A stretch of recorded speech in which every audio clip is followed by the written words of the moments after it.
आचरण की सभ्यता के संदर्भ में लेखक ने आगे अनेक उदाहरणों के माध्यम से यह पुष्ट किया है कि क्या वास्तव में मनुष्य का आचरण कितना अधिक मात्रा में सुगठित है और वह किस प्रकार से दूसरों को प्रभावित करता है। लेखक ने हिमालय और उस पर बर्फ इन दोनों का उदाहरण देते हुए स्पष्ट किया है कि हिमालय और उसके बर्फ की जो चमक है वह चारों तरफ जितना अधिक मात्रा में दूसरों को प्रभावित और प्रकाशित करती है वह केवल एक अनायास नहीं है। कितने ही वर्षों के प्रयास के बाद उस पर जो बर्फ है वह बिल्कुल श्वेत और शुभ्र है। ठीक उसी प्रकार से मनुष्य का आचरण, उसका व्यवहार, उसका शील, ये सभी एक एक कण की भांति मिलकर उसके चरित्र को अपने आप में बनाने के लिए, पुष्ट करने के लिए वह प्रयासरत रहते हैं। एक साधारण शब्द में कहा जाए तो सुनने में भी आता है कि चरित्र नहीं तो उसका जीवन नहीं, अर्थात चरित्र समाप्त हो गया तो उसका जीवन ही समाप्त हो गया। क्योंकि मनुष्य के चरित्र में यही आचरण, यही व्यवहार और यही शील उसके एक चरित्र को प्रकाशित करने के लिए पर्याप्त रहते हैं। ये अणु ही नहीं, परमाणु की भांति, एक एक परमाणु की भांति जुड़कर यह अपने कार्य को संपादित करते हैं। मनुष्य के जीवन में बहुत कुछ उतार चढ़ाव आते हैं, परीक्षा होती है। बहुत समाज में ऐसे भी व्यक्ति देखे जाते हैं कि उन पर बहुत अधिक मात्रा में वहाँ के नागरिक विश्वास करते हैं। विश्वास करने के पीछे उनका मूल कारण यही है कि उसका शील पवित्र है, चरित्र पवित्र है।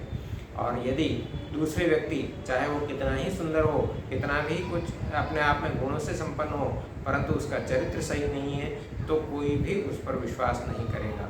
तो ऐसी स्थिति में देखा जाए तो आचरण के इस सुंदर स्वरूप के दर्शन के पीछे उसके अप्रत्याशित कार्य और व्यापार और उसके द्वारा किए गए प्रयास, ये सभी उसको पुष्ट करते हैं। अर्थात हिमालय रूपी शुभ्र चादर ओढ़े हुए बर्फ के हिमालय में भी उसके चरित्र का ही एक स्वरूप देखा जाता है जो उसे सुडौल बनाता है। लेखक ने यह भी कहा है कि पुस्तकों में बहुत कुछ नुस्खे लिखे हुए हैं, बहुत कुछ कहा गया है। यह पढ़ पढ़कर पाठक और श्रोता को बदहजमी हो जाती है, परंतु ये सारे के सारे वेद और शास्त्र इस बात को स्पष्ट करते हैं कि आप चाहे उन्हें कितने ही घोल कर पी लें, कितने ही आप अपने आप में उन सभी ऋचाओं को, उन मंत्रों को कंठस्थ कर लें, परंतु यदि आप उनको अपने जीवन में नहीं उतारते तो वे सब बेकार सिद्ध होते हैं। अर्थात यह ब्रह्मवाणी हो या आचरण की वाणी हो, ये सभी केवल मात्र एक साधारण समझे जाने वाले शब्द रह जाएंगे जब तक आप उस पर अमल नहीं करते।